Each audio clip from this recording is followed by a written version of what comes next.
तो आज थोड़ी सी अप्रोच चेंज करेंगे हम लोग, उसका कुछ कारण है। और जनरली मुझे सूट नहीं करता ये वाला कारण, और मेरा पढ़ाने का तरीका भी ऐसा नहीं है।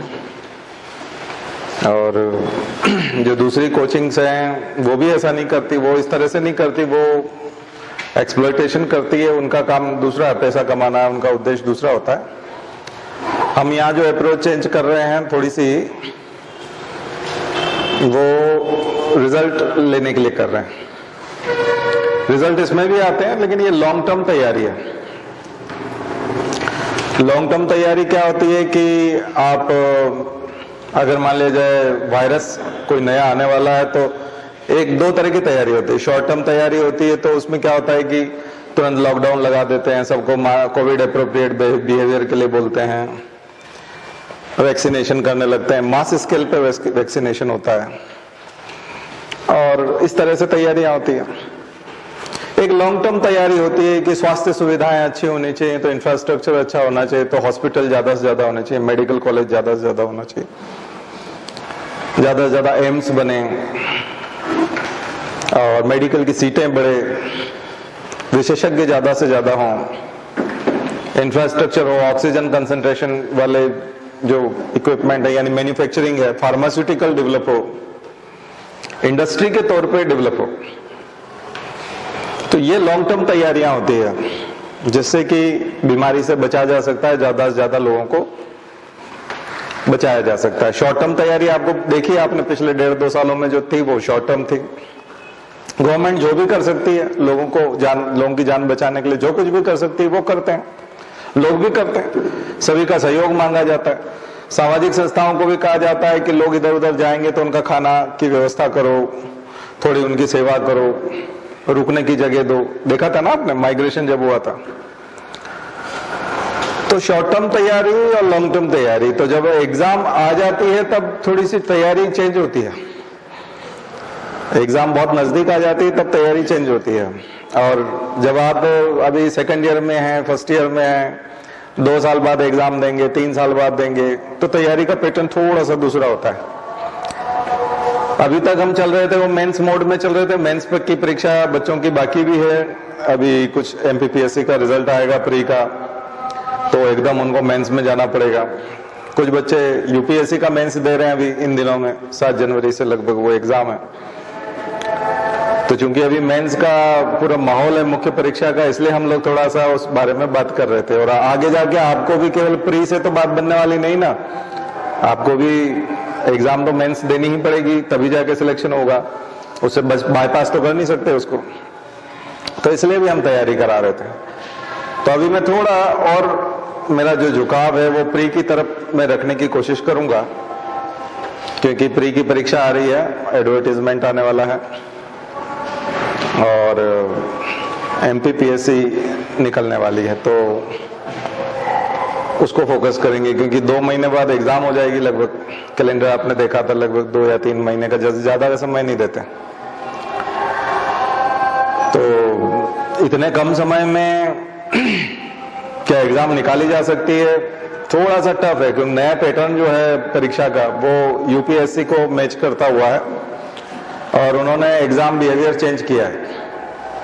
अब एक अनुभव लगता है, एक एक्सपीरियंस लगता है उसमें, केवल हार्डवर्क के साथ स्मार्ट वर्क, साथ साथ एक्सपीरियंस, 3 चीजों की जुगत उसमें लगेगी। पहले जो परीक्षा थी वो हार्डवर्क वाली परीक्षा थी, स्मार्ट वर्क उतना नहीं था। पिछले 2 सालों में एमपीपीएससी में ये देखने में मिल रहा है कि उसमें स्मार्ट वर्क का बहुत बड़ा रोल हो गया, एक चीज। लेकिन पिछले साल की परीक्षा ने, ये जो हुई थी अभी, उसमें प्री में एक्सपीरियंस का भी बहुत बड़ा रोल है। तो एक्सपीरियंस का जब रोल आता है तब थोड़ा सा बहुत वास्ट तैयारी मांगता है। वास्ट तैयारी मतलब, जैसे मैं एग्जांपल दूं किचन का, तो एक व्यक्ति को कोई सी भी सब्जी बनाने के लिए कही जाती है, तो 40 प्रकार की सब्जी अगर मान ले जाए बनाना आती हो, तो उस दिन जो टास्क मिलेगा उसको सब्जी बनाने का, वो बहुत अच्छे से कर पाएगा। क्योंकि उसको 40 प्रकार की सब्जी बनाना आती है, और उस दिन हो सकता है उससे कहा जाए करेले की सब्जी बनाओ, और वो 40 में आती है उसको, क्योंकि उसको 40 प्रकार की, तो उसमें करेले की सब्जी आ जाती है। कुछ बात समझ में आया? अब आप कहोगे 40 प्रकार की सब्जी होती है, नहीं, सब्जी तो 80 प्रकार की भी हो सकती है, 200 प्रकार की भी हो सकती है, लेकिन मुख्य रूप से 40 प्रकार की सब्जियां होती हैं जो मार्केट में सामान्यतः मिलती हैं और सामान्यतः घरों में बनाई जाती है। तो ये इंपॉर्टेंट क्वेश्चंस हो गए। अब आया समझ? अगर मान लीजिए कुकिंग कंपटीशन है और सब्जी बनाने का ही कंपटीशन है, तो आपको जो टास्क मिलेगा, अगर आपने 40 तैयार कर ली तो आपके पास इतना अनुभव, लेकिन किसी ने मान लीजिए 6 प्रकार की सब्जी तैयार की, और जिस दिन कंपटीशन के दिन उसको टास्क मिला, तो उसमें कितनी संभावना है? 6 में बहुत कम संभावना है, क्योंकि कोई ऐसी सब्जी पूछ ली तो वो 6 प्रकार वाले में आएगी नहीं ना उसमें, तो आपके तो बाहर होने की संभावना ज्यादा है। और 40 प्रकार के अगर कर ले तो आपका टास्क उसके साथ मैच कर जाएगा। आप कहोगे नहीं, सब्जी तो 200 प्रकार की होती है सर, और आप केवल 40 प्रकार की बोल रहे हैं, हम तो 200 प्रकार की करेंगे, तो 200 प्रकार की सब्जी तैयार करने में, वही अनुभव हासिल करने में 5 साल लग जाएगा, 5 साल की तैयारी लगेगी। तो 1 साल में केवल 40 ही तैयार की जा सकती है। आगे समझ में? तो ये है। तो क्या विस्तारवादी सोच हो, हॉरिजॉन्टल तैयारी हो, उस तैयारी में भी इंपॉर्टेंट क्वेश्चंस निकाले जा सकते हैं क्या? बिल्कुल निकाले जा सकते हैं। पिछले बार की परीक्षा में हर सेक्टर से जो क्वेश्चन आया था वो उस क्षेत्र का इंपॉर्टेंट प्रश्न था, यानी जो भी उस सेक्टर में पढ़ने के लिए जाता है उन प्रश्नों को बिल्कुल नहीं छोड़ सकता। इसका मतलब है कि यदि आप केवल इंपॉर्टेंट पार्ट को भी अगर करें तो चांस बन सकते हैं। अब ये इंपॉर्टेंट निकालेगा कौन? तो इंपॉर्टेंट निकालने वाले का लेवल अच्छा होना चाहिए, यानी उसको पता होना चाहिए कि इस हिस्से में ये इंपॉर्टेंट चीज है, अदरवाइज आपको पता नहीं चलेगा। तो इंपॉर्टेंट वो व्यक्ति निकाल पाएगा जिसको 200 प्रकार की सब्जी पता है, ठीक है?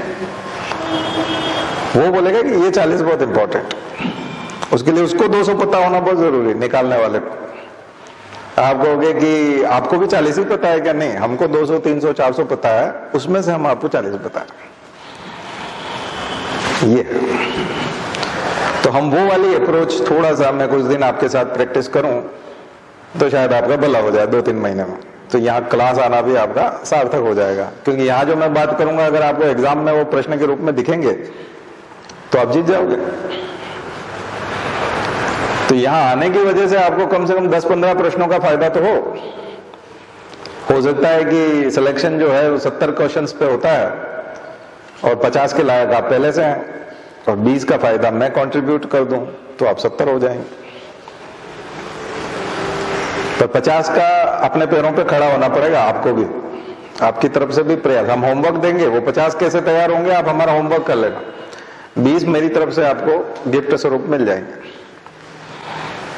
20 एकदम से मिल जाएंगे आपको। इसका मैं आपको कोशिश करूंगा अगले 2-3 महीने में इस तरह से पढ़ाऊंगा कि यूपीएससी जो आपका जून में जो होगा उसमें भी 20-25 प्रश्न उसमें से मिलेंगे, उसमें तो 25 की कोशिश करेंगे, और ये जो एमपीपीएससी इसमें करीब 20 का कोशिश करेंगे। 20 प्रश्न हमारे बताए हुए मिल जाएंगे, और बाकी 50 प्रश्न आप कैसे करोगे उसका तरीका हम आपको होमवर्क दे देंगे। माइनस मार्किंग नहीं है मध्य प्रदेश में, तो इसलिए ज्यादा दिक्कत नहीं है। एक तो ये है कि परीक्षाएं फिर से शुरू हो रही है, ये एक अच्छी चीज है। बढ़िया चीज तो ये है कि परीक्षाएं फिर से शुरू हो रही है। जो बंद था, जो एक प्रकार का गतिरोध आ गया था, वो अब खत्म सा हो गया। तो परीक्षाएं फिर से शुरू होना भी एक अच्छा संकेत है। दूसरी एक खुशखबरी है उन लोगों के लिए जो शेड्यूल कास्ट और शेड्यूल ट्राइब में आते हैं, उनके लिए तो इतनी बम्पर खुशखबरी है कि अगले 20 साल तक वैसी खुशखबरी नहीं मिलेगी, और पिछले 10 सालों में ऐसी कोई खुशखबरी नहीं थी। अगले पिछले 20 सालों में भी नहीं थी, पिछले 20 सालों में थी, 15 साल पहले थी, 16 साल पहले, और अब अगले 20 सालों में शायद नहीं मिलेगी। इतनी बड़ी खुशखबरी शेड्यूल कास्ट और शेड्यूल ट्राइब्स के लिए बैकलॉग की वैकेंसी है। और 9.5 से 100 के ऊपर पोस्ट है ओनली SC/ST के लिए। जो ओवरऑल वैकेंसी आ रही है वो 250 की आ रही है, जिसमें जनरल भी हैं, OBC भी हैं, SC/ST भी हैं। और केवल SC/ST के लिए जो वैकेंसी आ रही है वो 950 की। तो जो भी थोड़ा भी समझदार है, थोड़ा बहुत भी जागरूक है, 75 तो डिप्टी कलेक्टर आ रहे हैं, और शेड्यूल कास्ट का है तो 75 आदमी तो डिप्टी कलेक्टर हो जाएंगे। तो यूं समझ लीजिए कि थाली में सजा करके आपके घर जो है नौकरी परोसने के लिए मध्य प्रदेश सरकार आ रही है। अभी जो आदिवासी सम्मेलन हुआ था उसमें भी उन्होंने कहा कि हम बैकलॉग की पद भरेंगे। तो SC और ST के लिए तो समझ लीजिए कि स्वर्ग आ गया, बिल्कुल एकदम सतयुग आ गया। ठीक है, तो जो लोग इस कैटेगरी से आते हैं उनके लिए तो स्वर्णिम अवसर है। तो उनके लिए भी अगर ये क्लासेस जो होंगी आने वाले समय में, ये एक वरदान की तरह होगी, सरकार की तरफ से भी होगी और हमारी तरफ से भी होगी। बाकी लोगों के लिए तो 250 वैकेंसी आ ही रही है, उसमें फाइट करना ही है, जो हमेशा की तरह है। बढ़ते बढ़ते वो 300-400 तक हो जाती है, कभी 300 रह जाती है, कभी 400 हो जाती है, कभी 500 भी हो सकती है। तो वो तो संयोग है, वो कितनी होगी क्या होगा वो समय बताएगा, उसका हम पहले से कुछ नहीं बता सकते। तो ये जब चूंकि इतना अच्छा समय आ रहा है और इतना अच्छा माहौल बन रहा है, तो हम पीछे कैसे रहेंगे? हम आखिर किसी परीक्षा की तैयारी करा रहे हैं ना, केवल आपका ज्ञानवर्धन तो करते नहीं है कि आपका ज्ञान बढ़ाने के लिए ही बैठे हुए हैं। क्योंकि हम भी किसी परीक्षा की तैयारी करा रहे हैं तो हमको परीक्षा के मोड के हिसाब से, परीक्षा के टाइम टेबल के हिसाब से अपने आप को सिंक्रोनाइज करना पड़ेगा ना। यही तो एक तरीका है। टीचर जो है केवल पढ़ाता नहीं है, केवल आपका ज्ञान नहीं बढ़ाता, बल्कि आपको एग्जाम की हर चुनौती के लिए तैयार भी करता है। तो अब नई जो PSC की परीक्षाएं हैं नए प्रकार की जो आ रही हैं, पिछले 2 साल की परीक्षाओं को देखते देखते विकास इस तरह से हुआ है परीक्षाओं का कि उन्होंने पैटर्न चेंज कर दिया। और पैटर्न चेंज कर दिया है तो वो सिंपल क्वेश्चन, जैसे चिट निकालते हैं ना, लॉटरी होता है, तो important question, 100 important question science के, फिजिक्स के 100 इंपॉर्टेंट क्वेश्चन, बहुत ही इंपॉर्टेंट वाले, छठ वाली, उनमें से एक चिट उठा ली, उस टाइप। ऐसा होता नहीं है, लेकिन एक मैं बता रहा हूं, उनमें से जो चिट में जो प्रश्न है वो प्रश्न आपसे पूछ लिया, इमेजिन कर सकते हैं आप। तो वो प्रश्न क्या हो सकता है? तो अब एक प्रश्न तो हम आपको तैयार नहीं करवा सकते, लेकिन आप फिजिक्स के वो 100 प्रश्न तैयार कर लो जो बहुत ही इंपॉर्टेंट है, तो परीक्षा में आने की संभावना बहुत ज्यादा बढ़ जाएगी। आ गया समझ? ऐसे ही केमिस्ट्री के 100 प्रश्न तैयार कर लो, ये मेंस की तैयारी भी हो जाएगी, क्योंकि MPPSC ने तो अपना सिलेबस ऐसा ही कर दिया, बहुत ही ज्यादा स्पेसिफिक कर दिया, और मेंस में लिखना पड़ेगा। तो जो आप प्री की तैयारी करोगे वही मेंस में लिख भी दोगे। ऐसे ही मॉडर्न हिस्ट्री जो मैं आपको पढ़ा रहा था वो मेंस के हिसाब से, राइटिंग स्किल सुधारने के हिसाब से पढ़ा रहा था आपको, अभी तक मैं थॉट प्रोसेस के हिसाब से पढ़ा रहा था। अब हम उन इंपॉर्टेंट क्वेश्चंस में आ जाएंगे जो बहुत ही ज्यादा इंपॉर्टेंट मेंस में भी काम आएंगे, इंटरव्यू में भी आएंगे, लेकिन इस तरह से होंगे। तो अब हम थोड़ा सा इंपॉर्टेंट वाले मोड में चल रहे हैं, तो आप भी हमारे साथ साथ मेहनत करिए। होमवर्क हम चेंज करेंगे, अब थोड़ा सा होमवर्क चेंज करेंगे, और सैंपल क्वेश्चंस होंगे। क्या होंगे? सैंपल क्वेश्चंस होंगे। उसके अकॉर्डिंग आपको पूरा तय कर लेना है। जैसे मैं आपको थाइमस ग्लैंड के बारे में बता रहा हूं, तो थाइमस ग्लैंड कौन सा हार्मोन निकालती है, क्या होता है शरीर में, कहां पर स्थित है, इस प्रकार की बातचीत चल रही। तो केवल थाइमस ग्लैंड प्रश्न नहीं है, पिट्यूटरी भी है, थायराइड भी है, एड्रिनल भी है, सारी ग्लैंड्स, जितने भी ग्लैंड्स हैं वो होमवर्क हो गया आपका। आपका होमवर्क कैसे निकालोगे आप लोग, बात समझ रहे हो? मैं एक सैंपल क्वेश्चन लूंगा यहां से किसी भी क्षेत्र का, और वो सैंपल क्वेश्चन आपको समझाऊंगा, बताऊंगा। आपको अगर इस एग्जाम को क्रॉस करना है तो आप उस सेक्टर से जुड़े हुए जितने भी प्रश्न बनते हैं, मैं एक प्रश्न यहां पर बताऊंगा, आदर्श उत्तर होगा उसका, एक समझने का, पढ़ने का, लिखने का एक तरीका होगा उसका, वो मैं समझा दूंगा। अब आपको वो सभी चीजों में अप्लाई करना है। आपने मैथ्स की कोचिंग की होगी तो उसमें आपने देखा होगा एक सवाल कराते हैं उसी पैटर्न के, फिर आपको प्रॉब्लम देते ना कि अब आप इस पे अप्लाई करके बताओ। सेम फार्मूला रहेगा, सेम स्टाइल रहेगा, अब पर ये चेंज हो गया, डिजिट चेंज हो गए, आंकड़े वो नहीं रहे, अब आंकड़े बदल दिए। जो प्रैक्टिस कर लेता है फिर वो किसी चुनौती को एग्जाम में सॉल्व कर लेता है, क्योंकि वो उसी स्टाइल के सवाल होते हैं। ठीक वैसा ही हम यहाँ पैटर्न, क्योंकि देखिए क्लासेस हमारी बहुत लिमिटेड है, यहाँ हम 2 दिन इकट्ठे होते हैं और इतने कम समय में पूरा कोर्स करवाना संभव नहीं है। तो आप लोग ऐसा करो कि उसके साथ ताल में ताल मिलाओ। हम एक सैंपल क्वेश्चन करेंगे, उसके साथ आप उसके जैसे जितने भी प्रश्न है वो सब आप खत्म कर लो, आपका सिलेबस कंप्लीट हो जाएगा। लेकिन पूरा हमारे ऊपर छोड़ने की कोशिश करोगे तो रोज क्लास हो नहीं सकती, तो वो संभव नहीं है, वो आपको करना पड़ेगा। तो फिर आप ये जो एग्जाम आ रही है इसको निकाल ले जाओगे, ठीक है। तो मैं आपको लगभग अधिकांश सेक्टर, जो इंपॉर्टेंट सेक्टर है, उनके इंपॉर्टेंट क्वेश्चंस करवाऊंगा।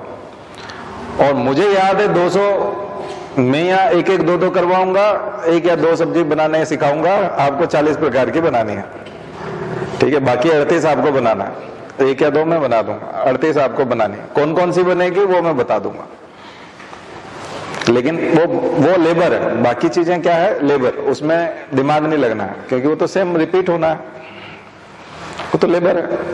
दिमाग तो एक बार में लग गया हो जो लगना है। तो मुझे लगता है मेरा मंतव्य आप समझे होंगे मैं क्या कहना चाह रहा हूं, और फिर हम उस हिसाब से आगे बढ़ेंगे, ठीक है। तो तैयार हो आप लोग? हाँ, चलो ठीक है। तो एक तो एग्जाम मोड जब आता है तो पूरा स्विच चेंज हो जाता है ना, फिर मोड में आ जाते हैं तो फिर उठने का, बैठने का, खाने का, पहनने का और सोने का टाइम टेबल भी चेंज होता था। एक तो अपना सब लोग अपना अपना एक टाइम टेबल बनाइए, मैक्सिमम आप पढ़ाई में समय दे सकें वैसा करिए। आप साथ में पैरेलल में कोई काम करते थे तो ऐसे समय में आप काम छोड़ सकते हैं। खास करके SC ST के उन लोगों के लिए मैं कह सकता हूं कि उन लोगों को जॉब कर रहे हैं तो छुट्टी ले लेना चाहिए, 2 महीने की, 3 महीने की। कल भी मैं जो बच्चे जाते जाते किसी ने कोई प्रश्न किया था कि ये करना चाहिए का, तो मैं यही बता रहा था कि बिल्कुल करना चाहिए, ज्यादा से ज्यादा रिसोर्सेज यूज करना चाहिए। आज का जमाना ऐसा है कि जो सफलतम व्यक्ति, जितने भी सफल व्यक्ति हैं, अगर आप उनको देखोगे, एलन मस्क को एक अच्छा एग्जांपल ले सकते हैं कि एलन मस्क जो है उसने क्या किया, वो मैनेजर है, बस एक देखा जाए तो मैनेजमेंट देखता है किस चीज का। उसको लगा कि लोग पैसे देने के लिए उतावले हैं, लोग शेयर मार्केट में पैसा लगाते हैं, लोगों को आदत है कि हम किसी कंपनी के शेयर खरीदें और पैसा कई गुना हो जाए। लोगों को यदि ये सपना दिखाया जाए कि आपका पैसा हम कई गुना करके देंगे, बहुत प्रॉफिट होगा अगर आप हमारे साथ काम करेंगे, तो आप हमारे कंपनी का शेयर खरीदिए, आपको बहुत सारा प्रॉफिट होगा। अगर इतनी सी बात विश्वास दिलाने में कामयाब हो जाए आप, तो लोग पैसा लगाने वाले तैयार हैं। जोमेटो कामयाब हो गया, पेटीएम नहीं कामयाब हो पाया तो उसको उतना नहीं मिला, उसका IPO आया तब उसको थोड़ा सा दिक्कत आई। अभी उस समय में रिलायंस कामयाब हो गया था तो धीरू भाई अंबानी कंपनी को कहां पहुंचा दिया। एलन मस्क अपनी कंपनी के अंदर विश्वास जता पाए खुद भी, और लोगों का विश्वास भी जीत पाए, लोगों ने भयंकर शेयर खरीदे। तो किसी भी काम को आगे बढ़ाने के लिए आपको एक पैसा चाहिए, फिर आइडिया होने चाहिए, फिर नॉलेज होना चाहिए, फिर संसाधन और रिसोर्सेज होने चाहिए। तो ये सारे रिसोर्सेज जो है अगर अवेलेबल हैं तो आप यूज करो। फिर एलन मस्क को लगा कि मैं आने वाले दुनिया को कितनी एडवांस चीजें दे सकता हूं जो आज तक किसी ने नहीं दी, अभी तक किसी ने नहीं दी, जैसे कि वही इलेक्ट्रिक कार टाइप, और वो जो है टेस्ला और ये, और मून पे बस्ती बसाना या मार्स पे कॉलोनी बनाना, ऐसी चीजें जो शायद अगले 30-40 सालों में होगा। तो क्या नहीं हो सकता है क्या? तो सबसे पहले तो उसने इम्पॉसिबल वर्ड को हटा दिया, उसने कहा नहीं सब कुछ पॉसिबल है। तो सब कुछ पॉसिबल है तो पैसा तो बहुत लगना है। तो उसने कहा जो दुनिया के जितने टैलेंटेड लोग हैं उन सबको मैं बड़ी सैलरी ऑफर करूंगा और उनको हायर करूंगा, फेलोशिप पे, स्कॉलरशिप पे मेरे को टैलेंट मिल जाएंगे और जो कंपनी मैं खड़ी कर रहा हूं उसको लोगों को एक सपना दिखाऊंगा कि ये कंपनी बहुत बड़े बड़े काम करने जा रही है आगे, दुनिया को पता नहीं कहां पहुंचा देगी ये कंपनी। आप सिर्फ पैसा डालो और प्रॉफिट कमाओ। तो फिर लोगों को लगा हाँ, गूगल का हमने विश्वास नहीं किया था, एक जमाने में गूगल ने भी यही कहा था। फिर लोगों को याद आया कि हाँ, माइक्रोसॉफ्ट ने भी एक समय में कहा था कि मेरे अंदर पे यहां पैसा लगाओ, मैं कई गुना करके दूंगा। जिन जिन लोगों ने लगा दिया वो सब अरबपति हो गए। गूगल में लगाने वाले सब बहुत पैसे वाले हो गए, फेसबुक में लगाने वाले, ट्विटर में लगाने वाले। इसका मतलब जो भी इनोवेशन होता है उसमें पैसा लगाना चाहिए, क्योंकि वो 10 साल में 20 साल में पता नहीं कहां पहुंच जाता है, और फिर पैसा कमाने की जरूरत ही नहीं है, आप अरबपति अपने आप ही हो जाते हो, क्योंकि तो आपके शेयर कई गुना हो जाते हैं। रिलायंस पे जिसने उस जमाने में विश्वास कर लिया 30-40 साल पहले, वो आज पता नहीं कहां पहुंच गया। तो विश्वास करना चाहिए, इसलिए जोमेटो एकदम खुला, लेकिन कि ये तो गजब का आइडिया है, भविष्य में तो ये किराना भी घर पे, ग्रोसरी भी देगा ना घर पे। आज तो ये केवल खाना ले जाके दे रहा है, लेकिन ये तो जमाना है, ऐप का जमाना है, और ड्रोन चल जाएंगे तो छत पे छोड़ के आ जाएगा तो लोगों के यहाँ ड्रोन से, तो डिलीवरी बॉय की भी जरूरत नहीं है। तो ये जो नए आइडिया होते हैं इनोवेशन वाले, इसमें लोग पैसा लगाते हैं, ये करते हैं। तो वो क्या करता है, एलन मस्क ने क्या किया, कुछ नहीं किया। उसके पास पैसा था कि नहीं, उसके पास इंस्टीट्यूशन था नहीं, उसके पास लोग थे नहीं, उसने सब जुटाया, आइडिया दिया, लोगों ने पैसा दिया, उसने कहा ये पैसा मेरे पास आ गया, अब मैं नौजवान बच्चे जो 10वीं में 12वीं में पढ़ते हैं, यंग बच्चा है, 9वीं में भी है, 9th में भी अगर कोई पढ़ता है और उसके पास ये गजब का आइडिया है दुनिया को बढ़िया बनाने का, कोई भी नया आइडिया है जिससे दुनिया बेटर बन सकती है, दुनिया में कोई नया आविष्कार हो सकता है, कुछ भी ऐसा हो सकता है जिससे सब कुछ बदल जाए, मुझे बताओ, मैं उसको करोड़ों रुपया दूंगा, क्योंकि मेरे पास बहुत पैसा आ गया, लोगों ने मेरे ऊपर विश्वास कर लिया। तो उसने एक से एक बच्चे हायर करना शुरू किए, रिसर्च की लैब बना, उसने कहा ऐसी ऐसी लैब लगेगी, उसने कहा चलो खरीदते हैं तुम्हारे लिए लैब बनाते हैं, लैब बनाई। उसको अगर नासा की जरूरत थी तो सरकार से कहा, यूएस गवर्नमेंट से मुझे नासा का सपोर्ट चाहिए, नासा का सपोर्ट मिल गया। वैज्ञानिक चाहिए, वैज्ञानिक मिल गए, इक्विपमेंट चाहिए, इक्विपमेंट मिल गए, कंप्यूटर, क्वांटम कंप्यूटर चाहिए, क्वांटम कंप्यूटर मिल गया। तो जिस चीज की जरूरत है वो उस रिसोर्सेज। अब यहां से क्या सीखा जा सकता है, आपको आगे बढ़ना है, आपको आईएएस बनना है, तो मार्केट में जो भी रिसोर्सेज अवेलेबल है उसको यूज करो। कई लोग बच्चे सर पूछते हैं कि सर इग्नू से हो जाएगा, फलानी किताब से हो जाएगा। अरे 40 तरह की किताबें, 40 तरह की किताबें खरीदो। अब आप मान लीजिए 6 तरह के खरीद सकते हो तो 6 खरीदो, 2 खरीद सकते हो तो 2 खरीदो, क्योंकि आपकी क्षमता नहीं है तो क्षमता विकसित करो खरीदने की। लोन ले सकते हो, लोन ले लो। किताबों के लिए, पढ़ने के लिए जो लोन लिया जाता है वो कभी महंगा नहीं पड़ता, क्योंकि आप बिना लोन लिए, बिना किसी का एहसान लिए आप पढ़ना चाहते हो, और मान लीजिए आप ना तो पीएससी सेलेक्ट होते हो ना यूपीएससी सेलेक्ट करते हो, और बाद में जाके टीचर बन जाते हो, तो जिंदगी भर एक जैसे ही बने रहते हो। और मान लीजिए आपने लोन लिया 1 लाख का, 2 लाख का, 3 लाख का आईएएस बनने के लिए, तो आप कम से कम तहसीलदार तो बन ही रहे हो ना, तो वो तो चूक जाएगा, उसमें तो कोई समस्या नहीं। लेकिन आप अपने आप को अभी रोक, क्योंकि आपको तो शेयर मार्केट में कोई, आप तो कंपनी नहीं बना सकते ना, आपका तो आईपीओ जारी नहीं होगा, तो ये लोग भी तो उधार ही ले रहे हैं, एलन मस्क भी उधार ले रहा है, धीरू भाई अंबानी ने भी उधार लिया था। तो जो भी लिस्टेड होता है शेयर मार्केट में, वो क्या करता है, उसके पास एक आइडिया होता है, लोगों में विश्वास दिखाता है, लोग उसमें विश्वास दिखाते हैं, और लोग कहते हैं कि हाँ हमको लगता है तुम बहुत कुछ करोगे, लो ये पैसा ये रखो। और वो पैसा उधार जैसा नहीं होता, अगर कंपनी डूबी तो उनका पैसा भी डूबा। तो ऐसे ही आपके रिश्तेदार जो आपको पैसा देते हैं, अगर आपको सुसाइड करना पड़ गया, या आपकी हालत खराब है, या आपके पास कुछ नहीं है, तो उसका पैसा कोई मिलना थोड़ी है, फिर उसका पैसा भी डूब गया, गेम ही खत्म। तो यही तो होता है। पर चूंकि हम लोग क्या कर सकते हैं, हम लोग ज्यादा से ज्यादा छोटा मोटा लोन ले सकते हैं, और क्या कर सकते हैं। नहीं लेना है तो हमारे यहाँ की क्लास है, इसमें पढ़िए, निःशुल्क क्लास है, हम आपको निःशुल्क डाउनलोड करने वाला बता रहे हैं। अब कई लोग बोलते हैं सर आप और बता सकते हैं कि हमको ये भी लेना चाहिए। लेना तो आपको सब कुछ चाहिए, हम ज्यादा से ज्यादा आपको 2 किताब बताते हैं, 3 बताते हैं। अगर आप सक्षम होगे तो आपको 50 बताएंगे। बात समझ में आई ना? क्योंकि मैं जब खरीदता था तो मैं कमाता था और खरीदता था। हर महीने कोचिंग से 40-50 हजार रुपए कमाता था, तो उसमें से आधे से ज्यादा पैसा किताबों पे खर्च। मैं कुली लेकर के वर्ल्ड बुक फेयर में जाता था। 2 कुली रहते थे मेरे साथ, बैग रहते थे खाली, और 2 कुली जो है यानी बोझा उठाने वाले मेरे साथ चलते थे किताब खरीदते समय। ऐसा नहीं कि वजन हो गया तो फिर मैं कोई वजन वाला ढूंढता हूं, मिलता नहीं था, तो 2 कुली पहले से कर लेता था।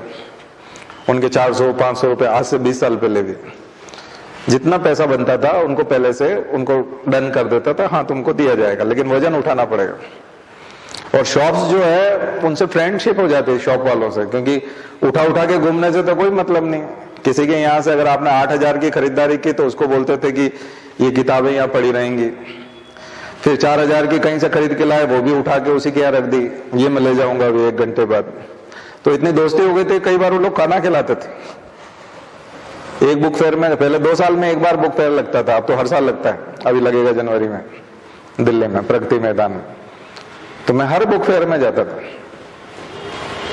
और उसके बाद इतनी पहचान हो गई। आप तो पिछले साल भी आए थे, आपने बहुत सारी किताबें खरीदी थी। यहाँ पर 50,000 की किताबें रखी हुई थी, और वहां से फिर कुली से फिर उठा के ले जाते थे बाहर। और जहां मैं रहता था वहां से गाड़ी करके जाता, पूरी गाड़ी भरी होती थी। मैं थोड़े से कोने में सिमट करके बैठ करके आता था, किताबों से भरी होती थी।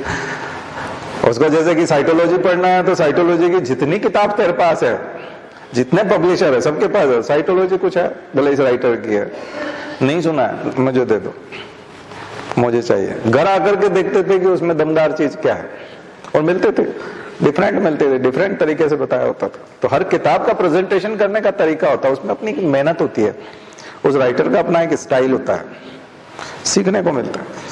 पर आप लोग ऐसा नहीं कर सकते, लेकिन रिसोर्सेज तो जो जितना यूज करेगा उतना आगे बढ़ेगा। जैसे मैं बता रहा था कि आप में से कोई ऑप्शनल का पूछ रहा था, तो मैं वो पूछ रहे थे कि इस ऑप्शनल का कोचिंग करना चाहिए। मैंने कहा अगर कोई आपको बोलता है कि हाँ मैं ऑप्शनल की कोचिंग भी देता हूँ, और वो 25-30 हजार रुपये लेता है, 15,000 लेता है, कोई 20,000 लेता है, या 30,000 लेता है, 50,000 लेता है, और 2 घंटे रोज कोचिंग देता है, तो आप उसका ऑनलाइन वाला पैकेज ज्वाइन करो भाई, और रोज 2 घंटा उसे सुनो। आपको पढ़ा रहा है घर बैठ के, वो आपके डाउट क्लियर करेगा, आपको नोट्स देगा, आपके टेस्ट लेगा, आपकी कॉपी चेक करेगा, रोज खोल खोल के समझाएगा एक एक टॉपिक। 1 दिन कोर्स पूरा हो जाएगा 40-50 दिनों में, 200 दिनों में। तो सब्जेक्ट पे निर्भर करता है वो। अब आप कहोगे कि नहीं ये करना चाहिए नहीं करना चाहिए, इसी दुविधा में 1 साल निकल गया, ऐसे थोड़ी होता है।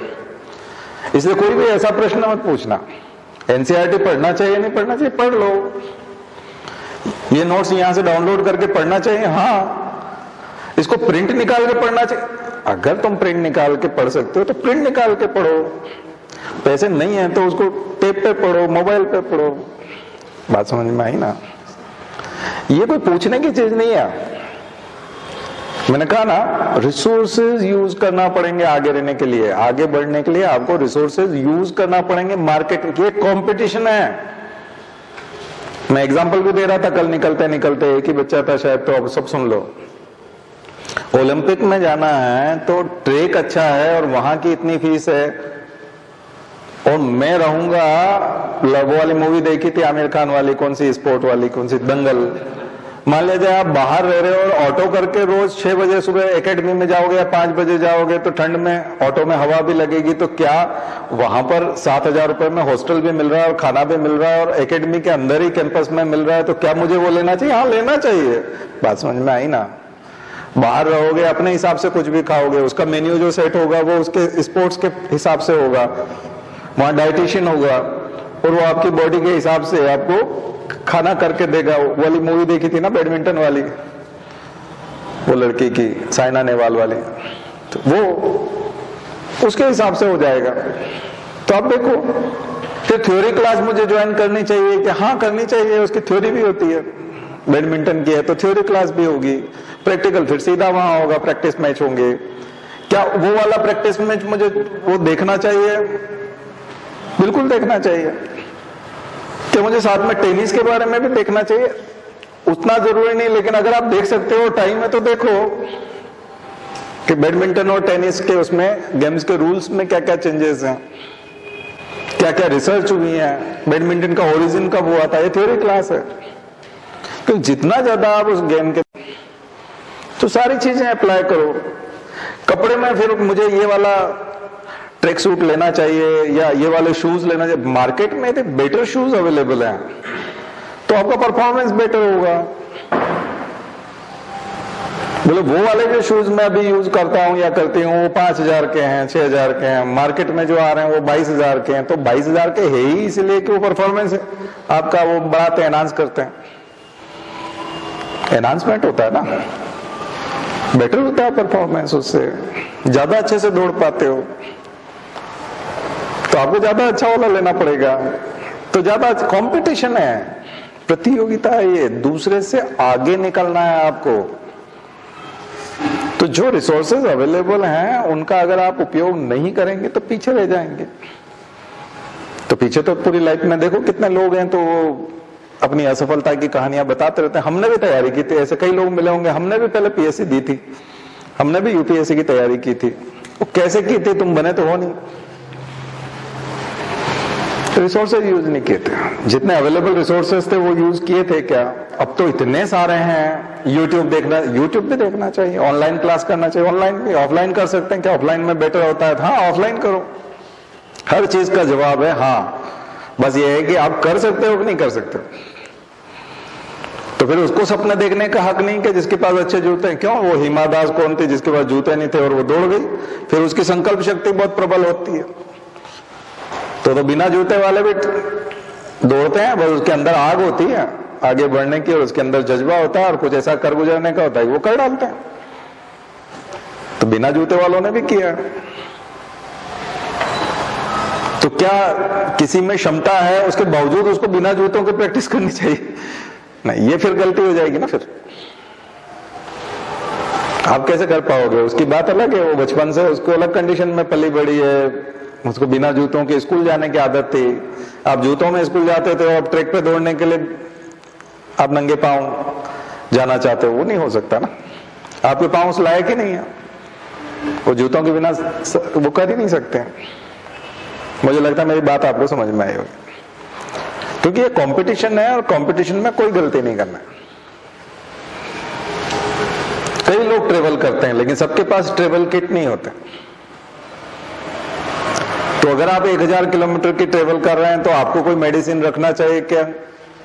हाँ, आपको विक्स रखना चाहिए, आपको आयोडेक्स भी रखना चाहिए, एक छोटी टॉर्च भी रखना चाहिए, आपको पेट दुखने की दवाई भी होनी चाहिए, वोमिटिंग होने जैसी स्थिति है तो उसके लिए भी दवाई होनी चाहिए, दस्त लग जाए तो उसकी भी दवाई होनी चाहिए, बुखार कभी लग जाए तो उसकी भी दवाई होनी चाहिए। तो होना तो देखा जाए तो बहुत कुछ चाहिए, क्योंकि परिस्थितियां कह नहीं आती, साथ में पड़ी रहेगी आपके बैग में, पता नहीं कब क्या हो। लेकिन किसी के पास एक भी नहीं है तो क्या उसका ट्रेवल 1000 किलोमीटर का पूरा नहीं होता? वो भी तो उतरता है वहां पे, हाँ वो भी उतरता है, लेकिन प्रिपरेशन के साथ उतरना और ऐसे ही चले जाना तो हो सकता है वहां जुकाम आ। तो कई लोग ट्रेवल में जाते हैं तो सॉक्स भी ले जाते हैं, मफलर भी ले जाते हैं, टोपा भी ले जाते हैं, ओढ़ने के लिए अपना कंबल भी ले जाते हैं।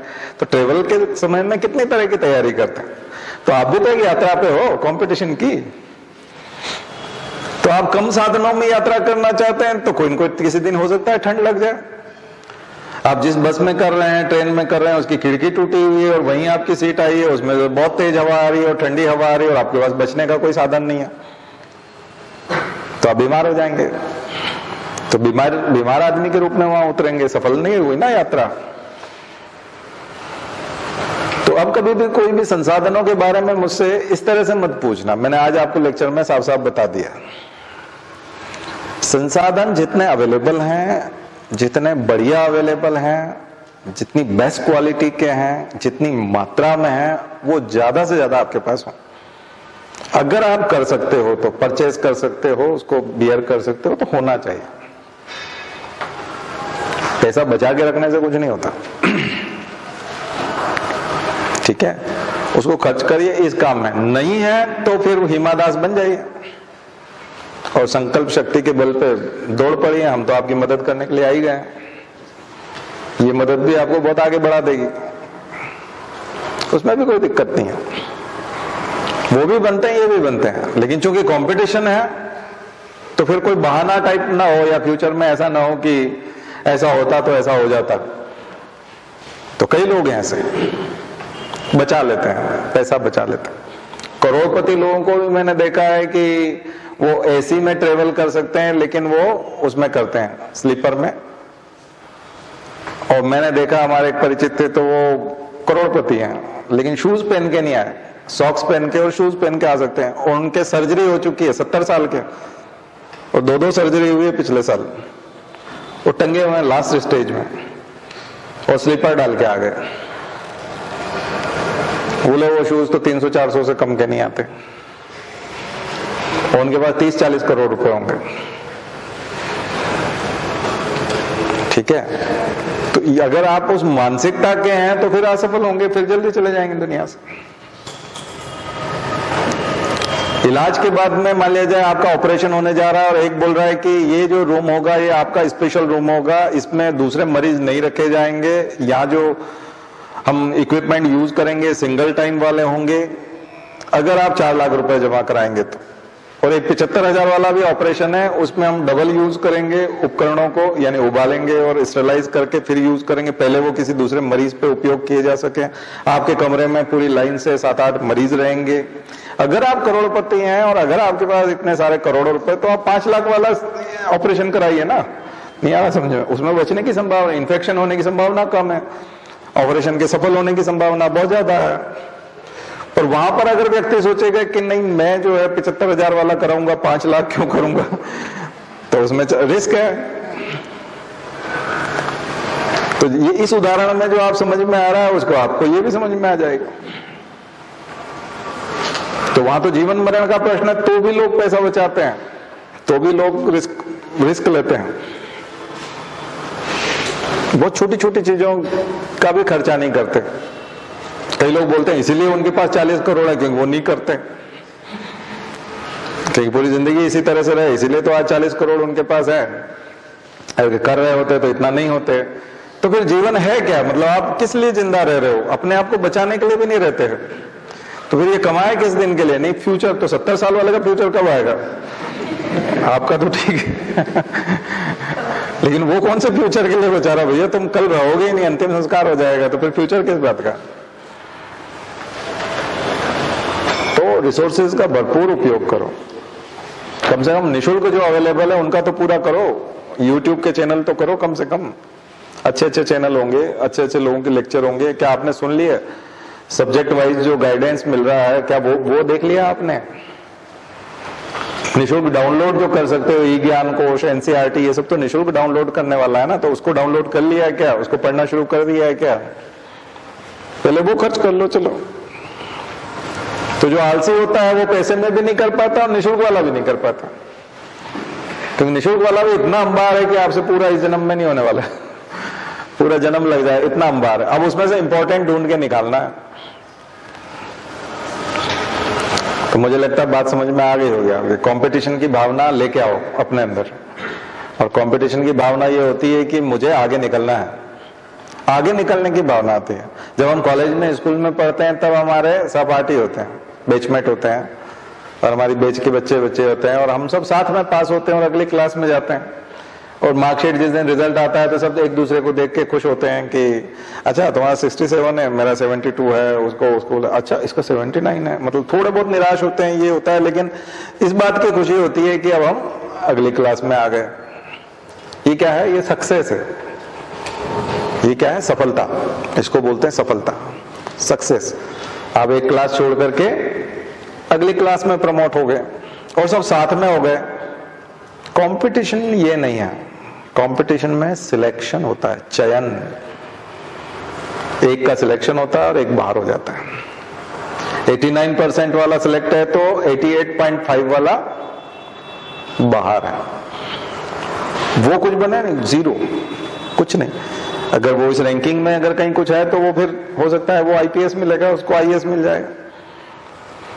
वो तो 51 पे ही मिल जाता है, 50 पे मिल जाता है, 48 पे मिल जाता है। 47% वाला जो है यूपीएससी में लेके आएगा, उसको आईपीएस मिलेगा। 46 वाले को आईआरएस मिलेगा। और जो फिर 43 वाला है वो अगली क्लास में जाएगा नहीं, वो बाहर हो जाएगा, उसको कुछ नहीं मिलेगा। उसको इंटरव्यू के लिए इनवाइट भी नहीं किया जाएगा। तो ये होता है चयन। अभी तक आप जिस अध्ययन में थे, जिन स्कूल कॉलेज में पढ़ते थे, आप सफलता के मोड में थे।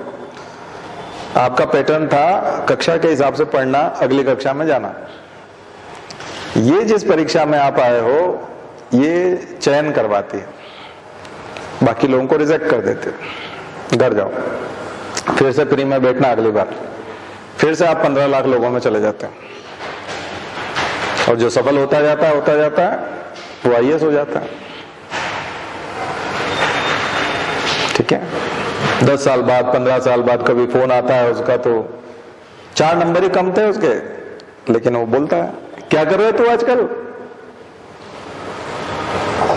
और इसके मुंह से निकलता है सर, भाई साहब, प्रणाम। जो असफल होता है उसके मुंह से ये सब चीजें निकलती हैं।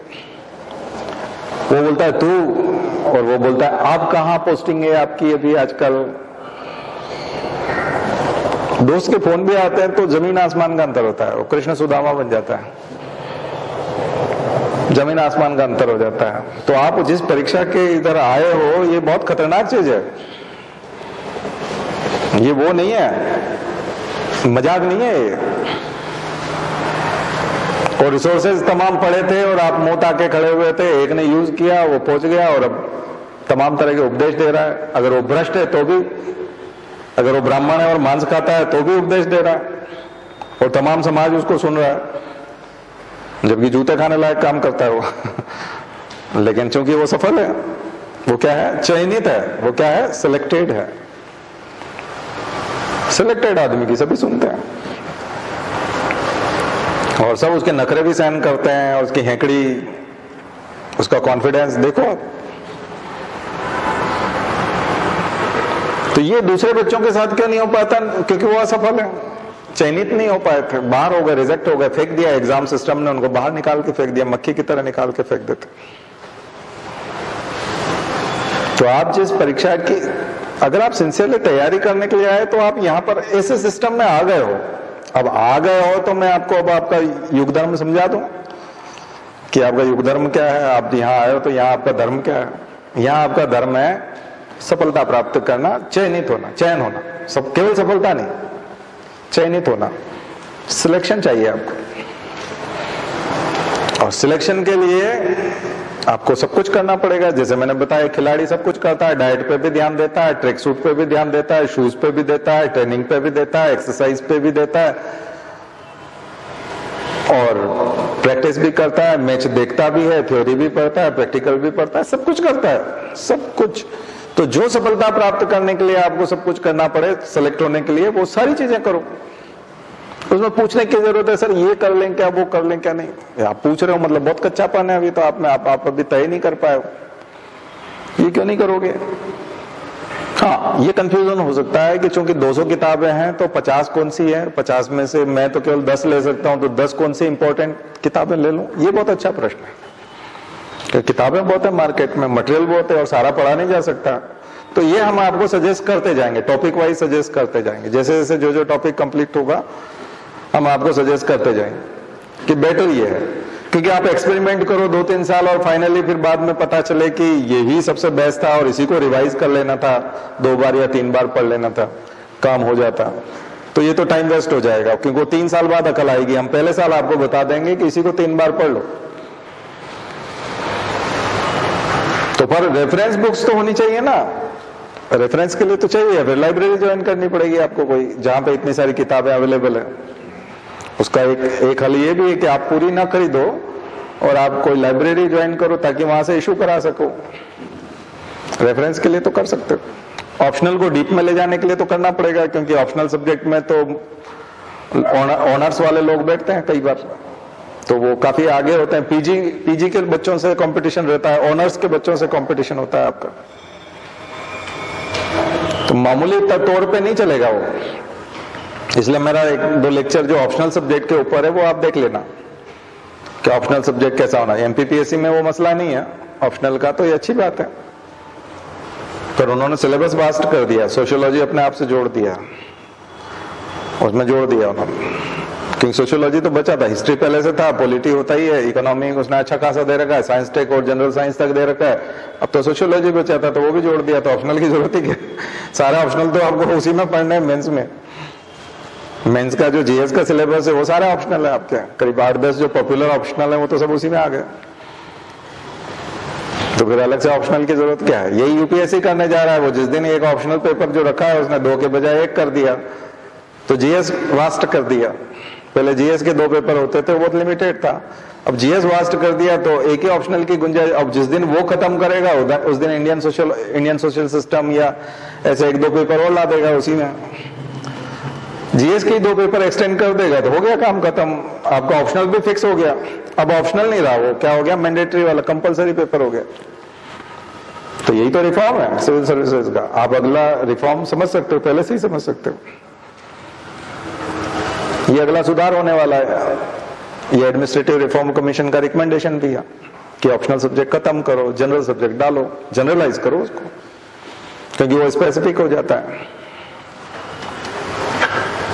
तो अब हम जो रणनीति बनाएंगे वो थोड़ी सी इस प्रकार की होगी, जिसमें आपको हम हॉरिजॉन्टल विस्तारवादी नीति रहेगी हमारी भी, एक्सपांशनरी, यानी सिलेबस को फैलाएंगे, उसमें से इंपॉर्टेंट पेजेस बताएंगे आपको कि ये इंपॉर्टेंट पेज, इस इंपॉर्टेंट पेज को करो। यहां से प्रश्न आते हैं और लगभग हर परीक्षा में आते हैं। कई बार एक आध यूपीएससी कई बार गैप दे देता है, लीप ईयर होते हैं वैसे कुछ इस टाइप के गैप ईयर होते हैं, तो गैप दे देता है। जैसे इस बार आप देखोगे तो नेशनल पार्क से रिलेटेड या वाइल्ड लाइफ से रिलेटेड ज्यादा कोई प्रश्न था नहीं,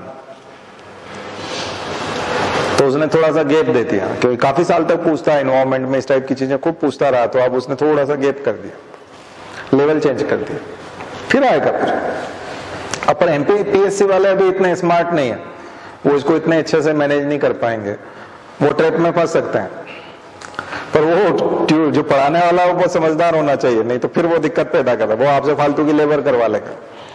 तो मैं चाहता हूं कि अगले 3-4 महीने आप फालतू का लेबर बंद करें, थोड़ा सिलेक्टिव हो जाए और एग्जाम अप्रोच से पढ़ने की कोशिश करें, शायद लग जाए आपका।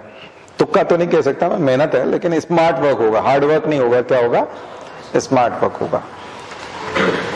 तो आज मैं आपको कुछ सेक्टर जो है, और मैंने बता दिया ये मैं क्यों करने जा रहा हूं, क्योंकि कुछ लोगों के लिए ये चीज 20 साल तक नहीं आएगी है, और पिछले 15-16 साल पहले आई थी, वो भी एसटी वालों के लिए ज्यादा थी और इतनी ज्यादा सीटें नहीं थी, 400 के आसपास थी, वो भी सब एसटी की थी। एससी वालों के लिए कम से कम 10% भी नहीं थी, 5% थी। 95% सीटें किसके लिए थी, एसटी के लिए थी। पहली बार ये है कि एससी के लिए भी काफी कुछ टक्कर की चीजें मिल रही है, तो कम से कम उन वर्गों को तो उस तरह का फायदा। बाकी आपके लिए तो है ही है जनरल पीएससी, उसका तो आपको और दोनों का सिलेबस एक है, एजेंसी है कि एग्जाम लेने वाली, पेपर सेटर वही होंगे, कॉपी चेक करने वाले वही होंगे, तो फिर अप्रोच वो सेम अप्रोच काम करेगी, तो उसका फायदा उठाएं। तो फिर फोकस करें, मैं कुछ ऐसे पेजेस बताता हूं आपको, ऐसे खंड बताता हूं जिनको आप लोग अगर करेंगे तो निश्चित रूप से आप विजयी होंगे, ठीक है। तो सबसे पहला होमवर्क लिखो जिसको आपको करना है, बहुत अच्छे से करना है, वो है फंडामेंटल राइट्स। यहां पर आपको मिनिमम 2 क्वेश्चंस मिलेंगे एग्जाम में, फंडामेंटल राइट्स से 2 क्वेश्चंस होंगे और 5 तक भी हो सकते हैं, मैक्सिमम 5 क्वेश्चन तक भी आ सकते हैं 100 में से। तो फंडामेंटल राइट पे फोकस करो। अगर आप पॉलिटी में पढ़ना चाहते हो और आपको लगता है आपने न्यायपालिका नहीं किया है और फंडामेंटल राइट तो एक बार पढ़ लिए हैं, तो आप न्यायपालिका छोड़ दो, 3 बार फंडामेंटल राइट कर लो। बात समझ में आई? क्या चयन करोगे? 3 बार फंडामेंटल राइट को पढ़ लो, क्योंकि वहां से जो रिजल्ट्स आएंगे वो न्यायपालिका वाले से नहीं आएंगे, जुडिशरी वाले से नहीं आएंगे, ठीक है।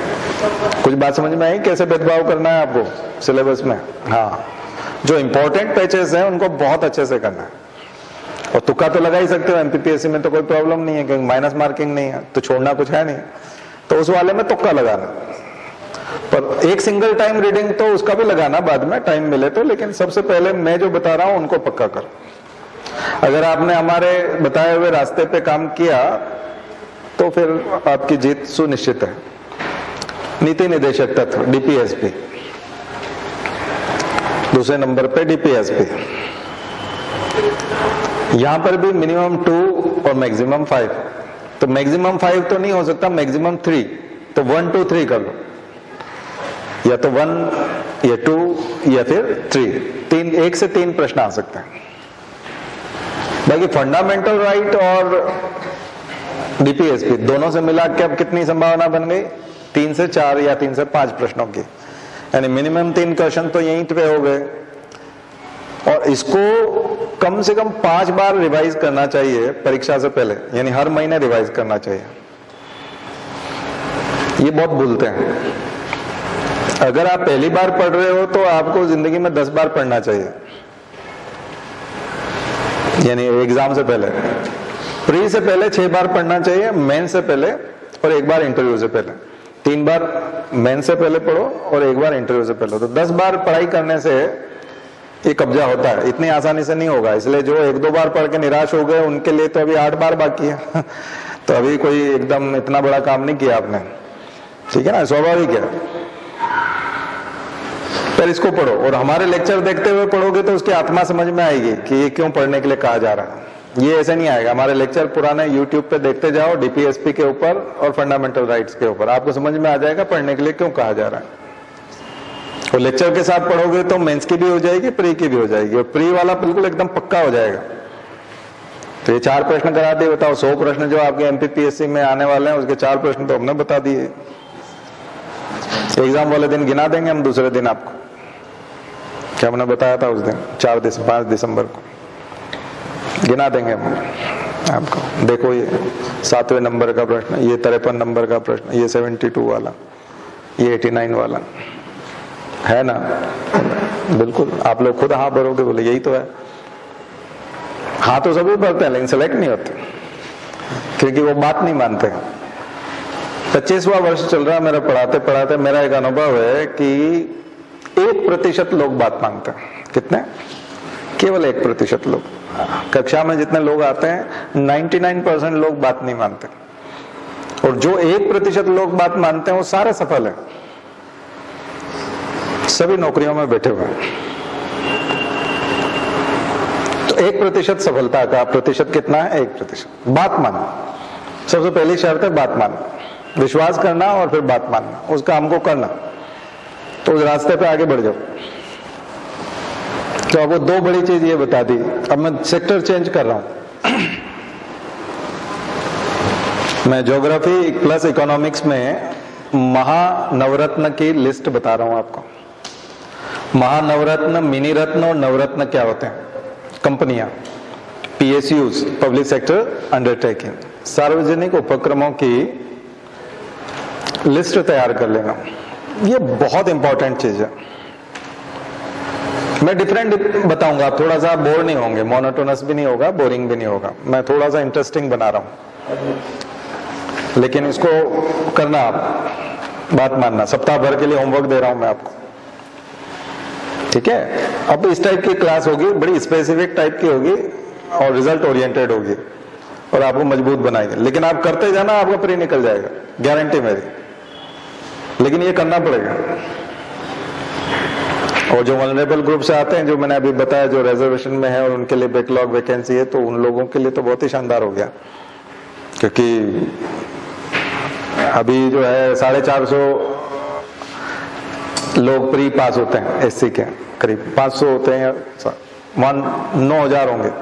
एससी एसटी कितने होंगे? 9,000 होंगे। कट ऑफ कहाँ आ जाएगा? 52 पे। जो 64 पे कट ऑफ है वो कहाँ पहुंच जाएगा? 52, 51, 49। एसटी का कट ऑफ जो 59 जाता है या 61 जाता है, वो आ जाएगा 38 पे, 41 पे। यानी कि एग्जाम में बैठ के भी एहसान कर दिया, मतलब हो ही जाना है उसका। एग्जाम में बैठे तो मतलब भगवान पधारे सीधे।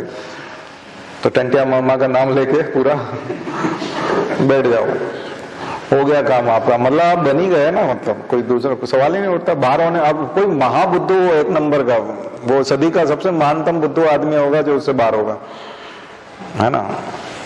यानी अब हमारी बात मानने के बाद तो सवाल ही नहीं उठता, वो सीधा डिप्टी कलेक्टर ही बनेगा, टॉप 100 में ही जाएगा ना।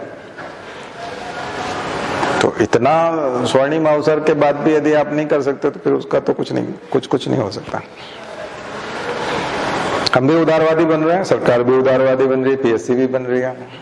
अब आप भी बन जाओ थोड़ा मेहनती, बाकी लोग भी करो, बाकी लोगों के लिए भी यही सूत्र तो सेम है, सूत्र अलग नहीं है। उसका कट ऑफ है तो वो ठीक है, 2000 सालों के अत्याचार के बाद मिला आरक्षण तो आपको बताया मैं, तो वो उसका लाभ उठा रहे हैं, वो पुण्य कर्म है।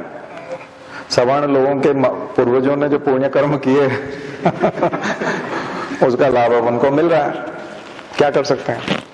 जो भी है अभी भी बदल दो, खत्म करो जाति व्यवस्था, हो जाएगा खत्म आरक्षण,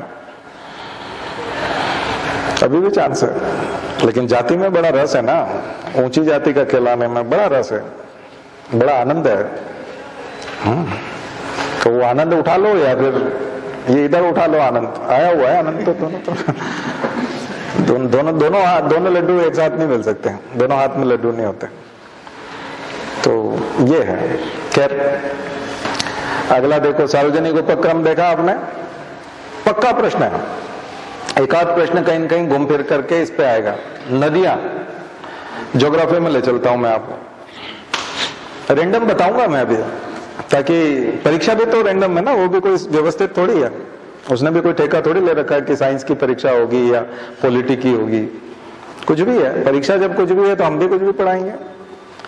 नदियां बहुत इंपॉर्टेंट है, 2 प्रश्न पक्के नदियों से, विश्व की नदियां, भारत की नदियां और मध्य प्रदेश की नदियां, 3 लेवल पे तैयारी करनी है आपको नदियों की। पीएसयू में क्या करना है थोड़ा सा सुन लो। पीएसयू में आपको करना है कि विकिपीडिया पे जाना है, पीएसयू पढ़ना है और महारत्न, नवरत्न और मिनी रत्न की डेफिनेशन पढ़नी है कि कौन कौन से ऐसे पैरामीटर हैं जिससे उसको महारत्न कहा जाता है, कौन से पैरामीटर होंगे जिससे उसको मिनी रत्न कहा जाएगा या नवरत्न कहा जाएगा, एक चीज। फिर लिस्ट, और हाल ही में किसको किस लिस्ट से बाहर किया गया है, इंक्लूड और एक्सक्लूड जो किया है उसकी जानकारी। इतना कर लिया आपका काम हो जाएगा, ठीक है। फिर आ जाइए, नदियों में क्या करना है आपको। नदियों में लगभग 10 पहलू करना पड़ेंगे, किसी भी नदी के 10 पहलू होते हैं।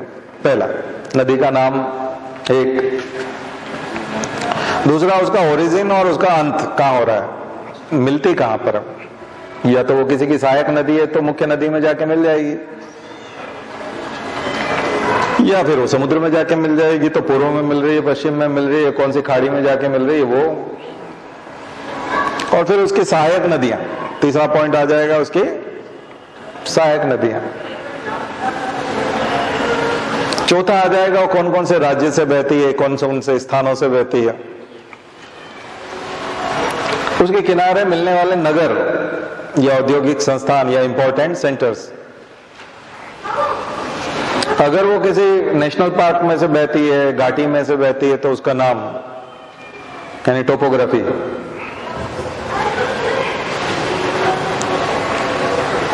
फिर अगर कोई इकोनॉमिक एक्टिविटीज उस नदी में होती है तो वो आर्थिक गतिविधि होती है जिसके लिए वो जानी जाती है, वाटरवेज के लिए जानी जाती है, या फिर वो मल्टीपर्पज प्रोजेक्ट है, बहुउद्देशीय परियोजना है, तो वो डैम बना हुआ है उसके ऊपर कोई, तो उसका नाम।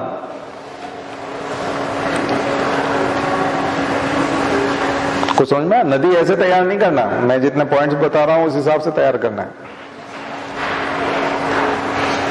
ये चीज है। फिर उसका धार्मिक पौराणिक कोई महत्व है, माइथोलॉजिकल या रिलीजियस, टेम्पल है या कोई मेला लगता है, फेस्टिवल होता है, वो वाली चीज।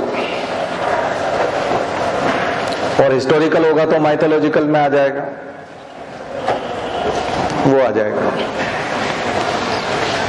और इन दिनों में यदि कोई एनवायरमेंटल चैलेंज है, पॉल्यूशन या इस टाइप का, उससे रिलेटेड कोई करंट अफेयर्स में अगर वो कहीं आई है तो वो भी आपको, वो भी एक पहलू है। फिर इंटरनेशनल लेवल पे यदि कोई इंडेक्स है या कोई कमीशन है, कमिटी है या एक्शन प्लान है या कुछ भी, ऐसा कुछ है जिसके में उसका जिक्र आया है, जिसके ऊपर उसका कोई प्रोजेक्ट है या कोई प्लान है या उसको सिलेक्ट किया गया है या उसको कोई नाम दिया गया है या उसको धरोहर घोषित किया गया है या ऐसा कुछ है, तो वर्ल्ड लेवल, ठीक है। और फ्लोरा और फोना, उसका फ्लोरा, उसके आसपास मिलने वाले पौधे, इंपॉर्टेंट फ्लोरा एंड इंपॉर्टेंट फोना, उसमें मिलने वाले जीव जंतु। ये इतना अगर आप एस्पेक्ट करेंगे तो मुझे नहीं लगता नदी वाला कोई प्रश्न खराब हो सकता है, फिर नहीं हो सकता, ठीक है। लेकिन अगर आप इसमें अभी आप क्या करते हो, नदी कैसे पढ़ते हो, उसकी लंबाई कितनी है, सहायक नदी ज्यादा से ज्यादा, ये यहां से निकलते यहाँ गिर जाते, काम खत्म, बोला हमने नदियां कर ली, ये कहाँ है, अभी बहुत सारा काम है। और ये सब मैप लेके बैठो, एटलस लेके बैठो, ईमानदारी से मेहनत करो, रिजल्ट निकलेंगे, बन जाओगे। कच्ची मेहनत मत करो, पूरी मेहनत करो। इसके बाद मैं इंपॉर्टेंट सेक्टर बता रहा हूं आपको एनवायरमेंट के। नेशनल पार्क हमेशा बताता हूं, कई लोग बोर हो गए होंगे मेरे पुराने लेक्चर देख देख के, पर अब मैं क्या कर सकता हूं, इंपॉर्टेंट है ही है, परीक्षा में आप प्रश्न देखते ही हो। नेशनल पार्क, तो मैं प्राइमरी लेवल के इंपॉर्टेंट क्वेश्चंस आपको अभी काम करने के लिए दे रहा हूं, फिर सेकेंडरी, टर्शरी, क्वार्टरनरी सब तरह के जाएंगे हम, और डीप में जाएंगे। लेकिन चूंकि अब दिसंबर का महीना है तो हमारा प्राइमरी वाला चलेगा, अभी जनवरी में हम लोग सेकेंडरी वाले में जाएंगे, इसमें से और इंपॉर्टेंट सेक्टर डीप में जाके निकालेंगे थोड़ा सा, ठीक है। एग्जाम जब नजदीक आएगी तब आप कम से कम क्वार्टरनरी लेवल पे होंगे, यानी कि चौथे लेवल के इंपॉर्टेंट प्रश्न होंगे, तो वो डीप में होंगे। तो हम पहले लेवल पे जो दे रहे हैं, पहले इसी का नोट्स बना लो, इसी पे काफी मेहनत कर लो। तो जिन लोगों ने कर रखी है वो जो पहलू छूट गया है उस पहलू को संभालो, ठीक है। तो कौन सा बताया, नेशनल पार्क, बायोस्फीयर रिजर्व, 5 चीजें बता रहा हूं, national park, biosphere reserve, wild life sanctuaries, Ramsar sites, कितने हो गए, 4, और एंडेंजर्ड स्पीशीज, एंडेंजर्ड स्पीशीज, ये 5 बड़ी चीजें हैं। रामसर साइट्स में झीलें अपने आप आ जाएगी, वो झीलें आपको ज्योग्राफी में भी तैयार करनी पड़ती हैं, यहां पे भी हो जाएंगे। कभी कभी 10 प्रश्न आ जाते हैं यूपीएससी में भी इसी से। 5 तो सामान्यतः यूपीएससी पूछता था, इस बार उसने स्किप किया।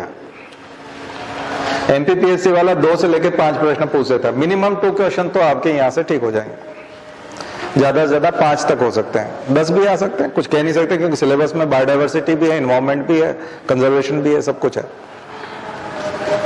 तो कोई कैसे भी करके प्रश्न आ जाएंगे। प्रश्न हमेशा ऐसी चीजों को पूछे जाते हैं जो बहुत महत्वपूर्ण है, ऐसे ही उठा करके नहीं पूछ लिया जाता। इसलिए आपको गाय, बैल, भैंस ऐसे प्रश्न नहीं आते हैं। किसके प्रश्न आते हैं एनिमल्स में से, जो एंडेंजर्ड है, बहुत खतरे में है, जो बहुत खबरों में रहा है, उसके प्रश्न आते हैं। तो जो बहुत मात्रा में मिलते हैं और सामान्यतः मिलते हैं, उनके प्रश्न नहीं होते हैं। तो प्रश्नों को आप निकाल पाओगे, मैं कुछ टेस्ट लूंगा, उसमें भी समझ में आएगा, आपसे पूछेंगे भी सही। जब आप थोड़ी सी तैयारी कर लोगे तो मैं इन सबको रिवाइज करवाऊंगा, आपसे पूछूंगा यहाँ क्लास में कि कौन कितना पानी में है, कितना आपने किया है। ये तो अभी तक मैंने जितना बताया उससे लगभग 10 से 15 प्रश्न हो जाते हैं। मिनिमम 10 क्वेश्चन तो मैंने आपको बता दिए 100 में से आज ही। मिनिमम 10 क्वेश्चंस तो इसमें से आ जाएंगे जितना बता दिया। 10 प्रश्न हैं ये। अगर आपको 80 लाना है, 70 से नीचे तो सिलेक्शन होता नहीं है, ध्यान रखिए। यानी आपको 70 से नीचे तो सोचना ही नहीं है, कट ऑफ 70 से ऊपर ही होता है जनरल, मान के ही चलिए। ओबीसी वाले 1-2 नीचे कर सकते हैं, एससी वाले उससे 1-2 नीचे कर सकते हैं, एसटी वाले 2-3 उससे नीचे कर सकते हैं। तो सामान्य वैकेंसी जो 250 वाली होती है उसमें एसटी वाले का भी 60 से नीचे नहीं होता, तो 70 से नीचे जनरल वाले का नहीं होता। तो फिर आप मान के चलो 70 लेके आना है आपको। ठीक है, तो 80 की तैयारी करेंगे तो 70 आ जाएंगे। तो हमको तैयारी रखनी है 80 के हिसाब से, यानी 20 गलतियां कर सकते हो आप। 100 में से कितनी गलतियां कर सकते हो? 20। तो ये जो 10 प्रश्न हैं इसमें से 2 गलती की संभावना है, लेकिन मैं चाहता हूं कि ये प्रश्न तो पूरे 10 के 10 ठीक करो, क्योंकि ये बिल्कुल ऊपर ऊपर के प्राइमरी वाले हैं। जो गलतियां होगी वो आप, जो हम होमवर्क आपको जनवरी में देंगे, फरवरी में देंगे, मार्च में देंगे, उनमें से करना। ये तो पूरा करो, ये तो बिल्कुल ऊपर ऊपर का उथला ज्ञान है ना, ये तो इसमें क्या गलती करना। और ये 1 सप्ताह का है अभी, ठीक है। तो दिसंबर में अभी 3 सप्ताह और है, 3 सप्ताह क्लास और होगी, और हर सप्ताह अगर हम 10-10 प्रश्नों का होमवर्क भी देंगे तो 40 प्रश्न हो जाएंगे कि नहीं दिसंबर में। तो आज से इस वाले में बैठ जाओ, फिर हम बताएंगे आपको। और ये बहुत है, अभी इसको करने जब जाओगे तो आपको, क्योंकि इसमें के सपोर्ट में आपको बहुत सारी चीजें लेनी पड़ेगी, बुक्स भी लेनी पड़ेंगी, एटलस लेना पड़ेगा, कुछ लेक्चर्स आपको, हमारे ही लेक्चर्स पुराने वाले इन्हीं से रिलेटेड देख लेना, तो आपको सपोर्ट आइडिया मिल जाएगा कि, क्योंकि अब फिर से हम वही बात फिर से रिपीट करें, उसके बजाय अब YouTube पे लेक्चर हमने हटाया नहीं है, हम चाहते तो उसको हटा भी सकते थे, लेकिन इसलिए रखें क्योंकि हम बार बार होमवर्क देते रहते हैं। तो पीछे जाके देखो, आप में से कुछ वॉलेंटियर होंगे तो वो आपको ग्रुप में डाल देंगे, तो ग्रुप में सब लोग जुड़ जाइए, जो नए बच्चे हैं वो भी ग्रुप में जुड़ जाइए। तो बहुत सारे ग्रुप हैं, 15 के आसपास तो ये ग्रुप है सीधे, तो इतने बच्चे लाभ उठाते हैं उसमें, तो आप भी उठाइए। आप तो किसी एक ग्रुप में, तो आपको लगता है एक ही ग्रुप है, नहीं बहुत सारे ग्रुप हैं, तो वो बहुत लोग फायदा उठाते हैं, बहुत लोग देखते भी हैं। और जो सफल हो गए हैं उनसे हम आपकी बात करवा सकते हैं, लेकिन मुझे वो सब टाइम वेस्ट लगता है, कोई मतलब नहीं है, ठीक है। नहीं तो वो बताते हैं, कुछ बच्चे पुराने वो तो सब मिले हुए, उनके बीच में से उठ के सफल होते थे, वो यहीं से क्लास में इसी में से बैठते थे, हाथ खड़ा करते थे, सबको पता है कि कौन सफल हुआ कौन नहीं। आप भी थे शायद पहले वाले में, हाँ। तो वो सब होता है। अब हम लोगों को इसमें कोई इंटरेस्ट नहीं है कि हम उनकी सफलता की कहानियां सुनाएं, कि यहाँ सम्मान समारोह भी रखा तो वो जो हमने फिर वो किया, सम्मान उन्हीं का हो रहा, हमारा तो ही नहीं रहा।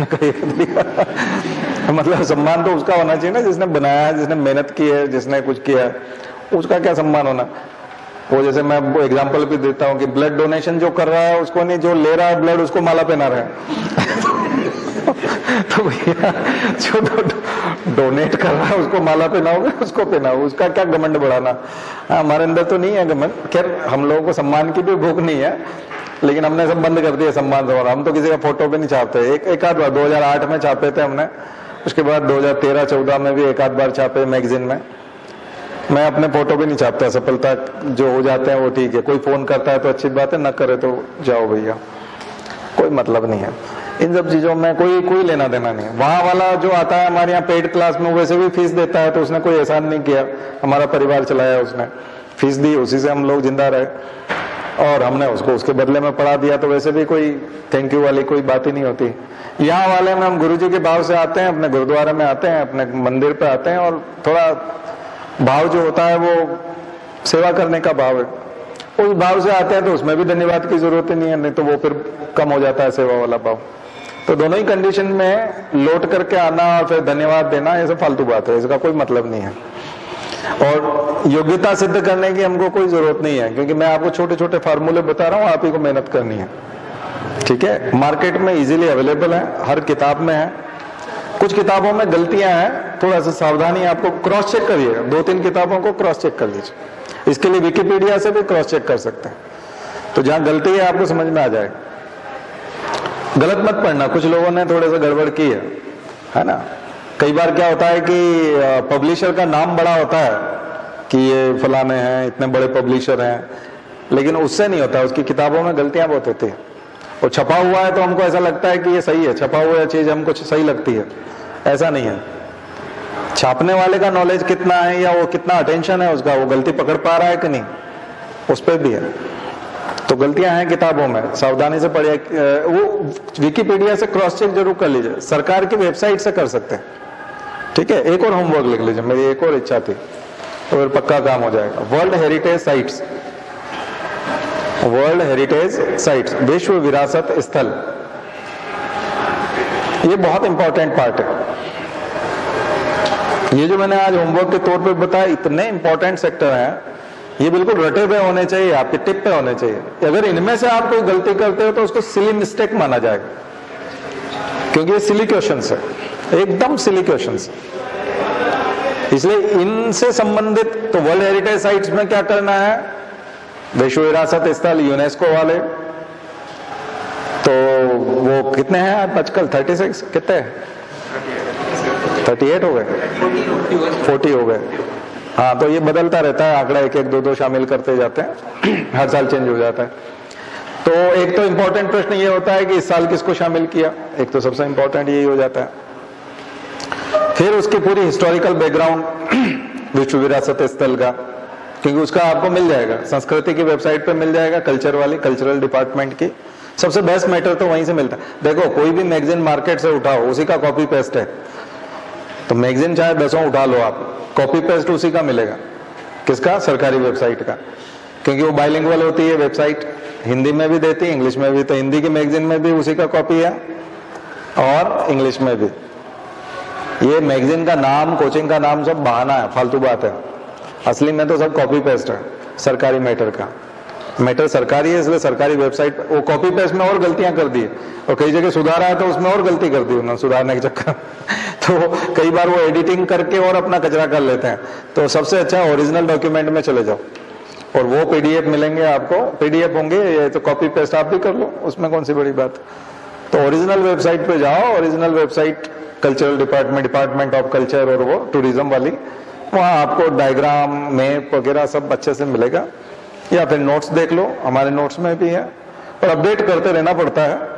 विकिपीडिया पे जाके क्रॉस चेक जरूर करना, क्योंकि सरकार में भी जो है कई बार मंत्री का होश नहीं होता, 8 बजे दारू जो चुराना होता है तो उसका पता नहीं उसको कि उसने ठीक से किया कि नहीं, तो वो आप क्रॉस चेक कर लेना। विकिपीडिया ज्यादा तेज है, वो जल्दी अपडेट करता है, कई बार सेम डे कर देता है, सुबह इवेंट हुआ और दोपहर में शाम को विकिपीडिया में आ जाता है ठीक है, तो विकिपीडिया ज्यादा फास्ट है, उसके साथ उसको जोड़ दें, ठीक है, उसको मैच करिए और फिर क्रॉस चेक करके देखिए।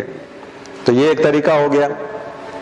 यहां पर एक सावधानी ये रखनी है आपको कि व्हाट्सएप यूनिवर्सिटी के नॉलेज पे नहीं जाना है।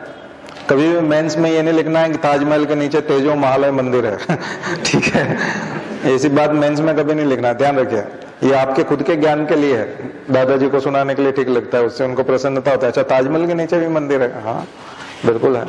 तो खुदाई किसने की, क्या किया, अब ये जब होगा तब देखा जाएगा किसके नीचे। वो तो होगा ही, हिंदू धर्म बहुत पुराना है, मंदिर को खोदोगे तो अंदर से बौद्ध स्तूप निकल आएगा क्योंकि मंदिर तो बाद में गुप्त काल में बनना शुरू हुए, स्तूप तो और पहले थे। आया समझ में? तो फिर बौद्ध उठ खड़े होंगे, इन्होंने हमारे स्तूप दबाए, है ना। तो अभी ये संघर्ष बहुत लंबा है, बहुत झंझट है। ऐसे खोदोगे, गड़े मुर्दे उखाड़ोगे तो फिर बहुत सारे उखड़ेंगे, वही बात निकलेगी तो फिर दूर तक जाएगी तो ऐसा मामला है।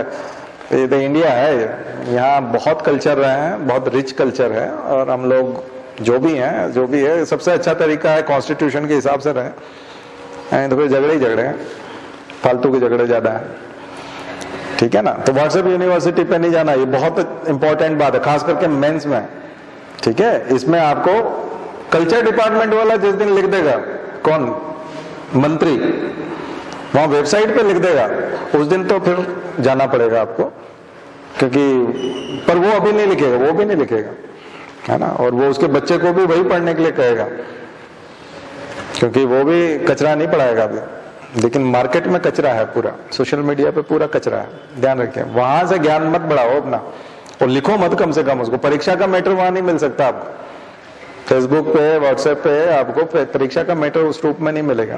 वो तो कोई पीडीएफ किसी कोचिंग का है तो बात अलग है, अदरवाइज आपको कोई टीचर नहीं पढ़ाएगा। आपने यूट्यूब पे इतने देखे होंगे, कोई टीचर इस तरह से नहीं पढ़ाता, क्योंकि तो आत्मघाती कदम है ना, ये तो सुसाइड है एक तरह का, ऐसा हो नहीं सकता, इतना आसान नहीं है। साइंटिफिक टेम्परामेंट के साथ रखना है। तो वर्ल्ड हेरिटेज साइट, तो ये सप्ताह आपका बिजी रहेगा और आप पूरा तैयारी करेंगे तो ये शॉर्टकट हो जाएगा, हमारी तैयारी का शॉर्टकट हो जाएगा। ऐसे हम फैलते जाएंगे तो इंपॉर्टेंट सेक्टर पे कब्जा करेंगे फिर। तो कम से कम आपके पास 200 से ज्यादा लिस्ट होंगी। कितनी लिस्ट होंगी? 200। ये अगर आज मैंने 15 के आसपास लिस्ट बता दी है, या 10 तो हो ही गई कम से कम, ऐसी कितनी होंगी, 200 से ज्यादा लिस्ट होंगी। तो 200 से ज्यादा तो लिस्ट तैयार करनी पड़ेगी।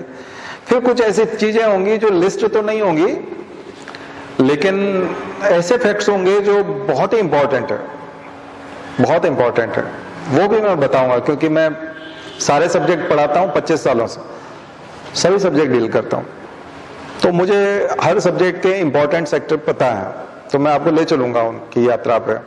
बहुत इंटरेस्टिंग फैक्ट्स है, तो बोरिंग भी नहीं होगा। नहीं तो पहले हम जो मॉडर्न हिस्ट्री पढ़े जा रहे थे उसमें थोड़ा सा एक मोनोटोनी हो रही थी, और वो मेंस के हिसाब से ठीक था, लेकिन मैंने आज चेंज किया। तो कैसा लग रहा है आपको ये चेंज? ठीक है, हाँ, आ रहे हो ना इस मोड में? तो बस, तो फिर आज से इसमें मेहनत करना शुरू करो। मेंस के टाइम मेंस का बताएंगे, फिर वो भी करेंगे, वो भी लड़ेंगे, है ना। तो ऐसे एक एक मोर्चा जो है हम लोग जीतते जाएं, फिर आगे बढ़ते हैं। ठीक है, चलिए, तो आज की बात